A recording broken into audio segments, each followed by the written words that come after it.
Hey everyone, welcome back and let's write some more neat code today. So today let's solve the problem, remove subfolders from the file system. I'm going to solve this problem two different ways. One is going to be, I guess, a brute force solution, and then we're kind of going to optimize that brute force solution. Then we're going to have a more optimized solution. And funny enough, the optimized solution actually runs more slowly on Leetcode than the other one. So let's get into it. I'm just going to be focusing on the examples. I think it's more easy to kind of understand the problem that way. The idea is here we're given a bunch of folders. We're never going to be given the root folder. We're always going to be given subfolders within the root or other folders. None of these strings is going to be just the slash character, and none of them is going to end with a slash character. Among all these folders we're given, we just want to filter out the folders that are subfolders of other folders. Now, technically, every folder is going to be a subfolder except for folders that exist in the root folder, like A is definitely not a subfolder. If we had the string like /c, technically that would be another like root folder. And then technically we would eliminate everything in here except for this and /a or /c. But for whatever reason, we're not given that folder. I mean, for these to exist in that folder must exist. But for whatever reason, we're just not given that in this list. I mean, don't ask me why. I'm just solving the problem here. But what we want to do is look at every single folder. Notice that this one is a subfolder of this one. And therefore, we remove it. We see that because they have a matching prefix. So we get rid of this one. We look at this one. Does this one have a matching prefix with anybody else? And it doesn't look like it. We could scan through the entire list and we'd see that it doesn't. Specifically, what we would be looking for is just that. That's the only possible folder that this could exist inside, but it doesn't exist. So we can include that in the result. Taking a look at this one. Does this folder exist? We would kind of scan through the list to see if it does. It doesn't. Notice that that's like a little bit of repeated work, but then we would check this one. Well, does that one exist anywhere in here? It does, right here. So we can filter this one out as well. Do the same thing with this one. We can only check if C exists. It doesn't, and thus this one is also included in the result. So after filtering, we end up with this, which matches the expected output. So that's what we want to return in this case. Now, one thing I mentioned was prefix. That's kind of a hint towards one of the more optimal solutions to this problem. But just quickly covering the fact that we're not just looking for a matching prefix. For example, suppose we have a folder like this, let's say apple and banana. And then suppose I have another folder that's called apple and then ban. I mean, technically, if we were looking at this folder and we were just looking for matching prefixes, I mean, technically it does have a matching prefix with this one, but this folder's name is ban. There's no way this exists inside that folder. So we're not only looking for matching prefixes, we're looking for specifically matching prefixes right before a slash, because that tells us, well, this is actually a folder. And so for this particular folder, the only possible matching prefix we would be looking for is this one. Now, maybe if this one had something else, then we would here look for either this matching prefix or this matching prefix. We would not go past the last slash character. That's very important. So knowing those facts, we could solve the problem the brute force way that I kind of talked about. What would the time complexity of that be? Well, first of all, we're scanning through the input. Let's say that's going to be n. And then for every word, or rather for every folder, we're going to go through every possible prefix, not literally every prefix, but every like folder prefix. In the worst case, that might be the length of the word, because if we have one letter folders, we're going to have approximately that many prefixes, like proportional to the length of the string. So if that's how many prefixes we have, let's say that's of L. And then for each of those prefixes, we're going to have to do a scan through the array again to see if it matches any of them. So that's going to be another times n. And to do the comparison, like, for example, if we have C, D, E, this can be split into like roughly L different prefixes. This is one, and then this is one as well. And then to do the comparison for that prefix, whether we slice this to get this, or we just do like a loop comparison, comparing this with the prefixes of other folders, that's going to be another L added to that. So this time complexity will be n squared times L squared. Now, there is some room for improvement here. Rather than going through all of the strings and doing like a manual comparison, I might have misspoken earlier, but for each prefix, we want to see if that exactly matches one of the other folders, an exact match. And rather than doing a manual comparison, iterating over all these, we can use something more quick, like a hash function, specifically using a hash set to do that for us. And if we do that, we don't have to scan through the entire array every single time, thus reducing our time complexity to be n times L squared. So this is the first solution I'm going to be coding up. By the way, if this time complexity isn't 100% clear, like this L squared term, I'll try to explain that in the code itself. So the first thing I'm going to do is create a hash set of all the folders that were given. So folder set equal to set of folder. It really bothers me that this isn't like a plural. I made like several typos because of that. But anyways, I'm going to have my result. Initially, I'm going to make an empty list, and we're going to then filter all the folders and then return the result. So now let's do that. Let's go through every folder in folders. The way I'm going to do this is like this. I'm going to first just assume that F is a valid folder. It does not necessarily exist in any other folder. So I'm just going to append it to the result. I'm going to append that folder, and then I'm going to go through every possible prefix of that folder like this. Not literally every prefix. We're specifically going to look for the character at index I if the character is the slash character. Then we want all the characters before that slash character. For example, we might have a string that's like this, A, B, a slash, C, E. If we get to this slash character, we're going to take everything before that substring, and say this. And if that substring, which we can get like this in Python, everything up until that index, but not including that index. Now, if this is in the folder set, which we can check like this, then we're done. We know for sure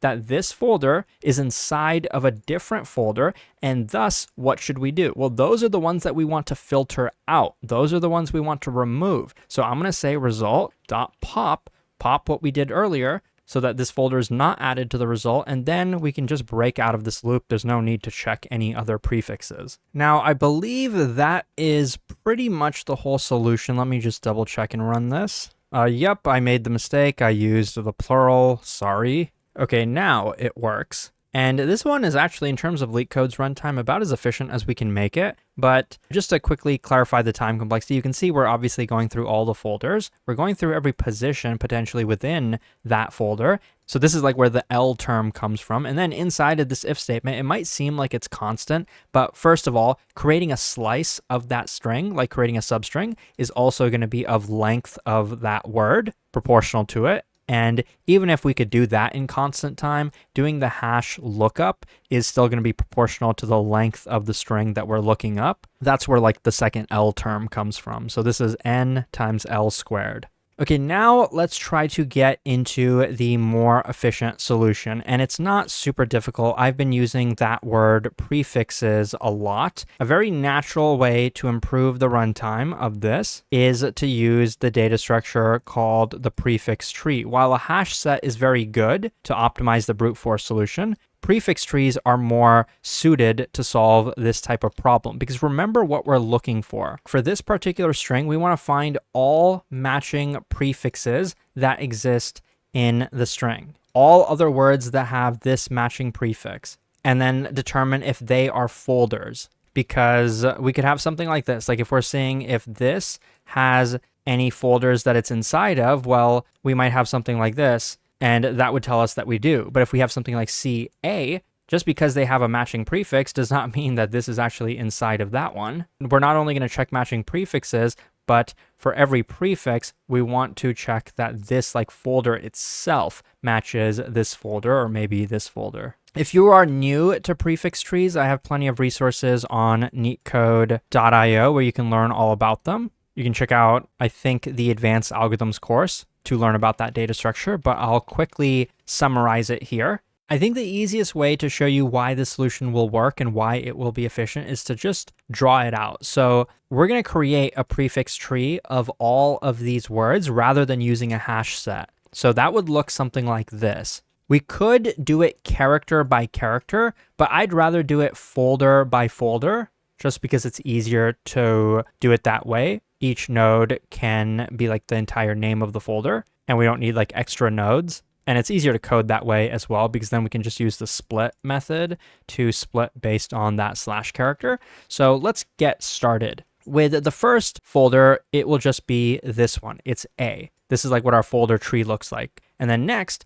we'll have AB. So rather than putting that over here, AB, separately, or even like this, we know that B is inside of A. So why not just group it together? So here we'll have B. And then we'll do C, D. So C and then D. And then we will do C, D, E. C is already inserted. D is already inserted. Now we'll put in E. How do we know which folders actually exist? Like right now we know that we have an A, we have an AB, we have a CD and CDE. How do we know we don't actually have a C folder? Well, for each of these nodes, we're going to mark if it's the end of like a path. So I'm going to draw it as blue. This is a folder. This is a folder. That indicates that AB is like the entire path. We know that this is the end of a path, that's CD, and we know that CDE is the end of a path, that's that. We don't have the folder C itself, so I'm not going to make this blue. Now, lastly, we have CF, so under C, I'm going to add a folder for F, like this, and I'm going to make it blue as well. So now, if I pick an arbitrary folder like this one, how do I know if this folder is a folder like within another one? A subfolder, I guess, is the correct way to say it. Well, with the hash set, we just did a lookup and we checked every single valid prefix of this word. The prefix tree eliminates the need to check every prefix. Well, we kind of check every prefix a bit more fast in this case. So what we're going to do is go folder by folder, like each folder within this path. So we're going to get C. We're going to go through our prefix tree here and we're going to see, okay, C. Is C a folder? Because if C is a folder, that means this exists inside of another folder. But right now, C is not a folder. Okay, well, let's keep going. Let's keep going down this path. Let's do CD. So we go to D now and we check, is CD a folder? Yes, it is. That means this is a subfolder, and thus it's not going to be included in the result. Now, make sure that when you do code this up, you don't check the last one. You don't check C, D, and E, because if we were to do that, we would be checking, well, is this a folder? It is, but it's the same as the current folder that we're at, so it's not really a subfolder of another one. So we have to make sure that we stop before the last folder within that path. So if we were to split that, we're only going to go through everything except the last one. Now you can kind of see how this is faster. With the hash set approach, if we had a path like this one, we checked this, and then this, and then that,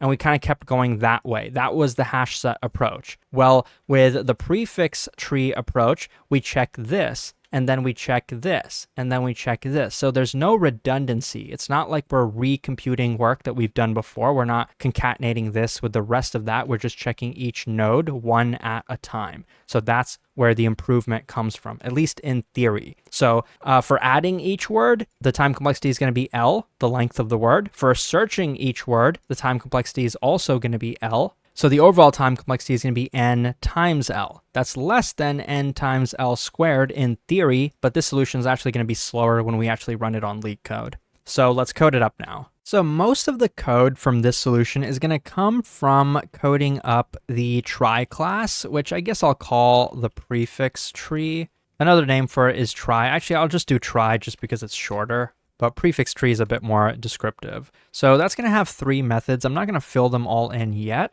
but just to show you what we have, we'll have the constructor. We will have the add word function. It'll take a given path and then split it into folders. And we'll also have the search function. I'll call that the prefix search. and we'll be given a path as well for that, and that'll return true or false. Now here, we'll create an instance of our try. We'll go through every folder in our folders, and we will add that folder to the try. After that, we want to do the second phase, which is filter the folders. So we can then go through every folder in the list. Whoops, I caught my mistake this time. Don't make it plural. And here, add the D. We'll check if the prefix search of the try is true for this folder, then we will append to the result. So now it's just a matter of filling in these functions. Sometimes we can get away with making the children of the try node, making it an array. But this time, since we're having substrings rather than just A through Z characters, we're going to use a hash map for this. So I'll call that children. This will map the folders or the string to another try instance. Try is kind of like a recursive data structure, just like a tree. We also need to mark for each node, is this the end of a folder? And initially we'll just set that to false. And now for the add function, we're going to be given a path. We want to split it, so we'll do path.split with this as the delimiter, and then we want to go through every folder in that path. So that'll give us every substring, and then we want to traverse the try with that, potentially inserting this if it doesn't exist. To do that, we can have a current pointer. Initially, we'll just point it at self, the self instance, and then as we traverse, we'll check if f is not in the current.children, that's when we want to do the insertion. We could check like if f is already in the children, then we could just continue. We probably wouldn't want to continue in that case because we do need to update the current pointer as well. Like what we're ultimately trying to do is say current is going to be equal to current.children of the current folder. Now, obviously, if that folder is not in the children, we do have to insert it, and that's where this if statement is coming from. So if not in that, then go ahead and insert it. So current.children of f can be a new try instance. After we're done with all of that, we can then set the ending of it, the last node that we're at, current.end of folder, to true. So that's all for adding a folder, adding a path. Now for actually doing the search, the prefix search, we will once again have a current pointer initially at self. We will once again split the path with this as the delimiter, and we'll get the folders from that. I'm storing it in a variable because when I loop, I don't want to include the last folder. So I'm going to do this for I in range length of folders, but it's very important that you have a -1. You don't want to include the last part of that path because then this function is always going to return the same thing because that folder definitely does exist in the try, but we want to check if like a prefix of it exists. So here, let's go to the position, kind of like how we did here. So current is going to be current.children of f, or I'll call it folders of I. And then we want to know if this is the end of a word, since this is a prefix of the path that we were given. If this is the end of a word, if current.end of folder return true. Actually, I guess based on the context of like how I'm calling this, should we return true or false here? Let's think about it. This path, if it's a subfolder, then we don't want to add it to the result. Well, here, if the function returns true, we are adding it to the result. So I guess I should return false here. Otherwise, I can return true. But prefix search kind of implies that we're searching if a prefix of this exists. So I kind of want to change this just to be consistent. I want to change this to true, change this to false, and then put a not over here to make that like the opposite.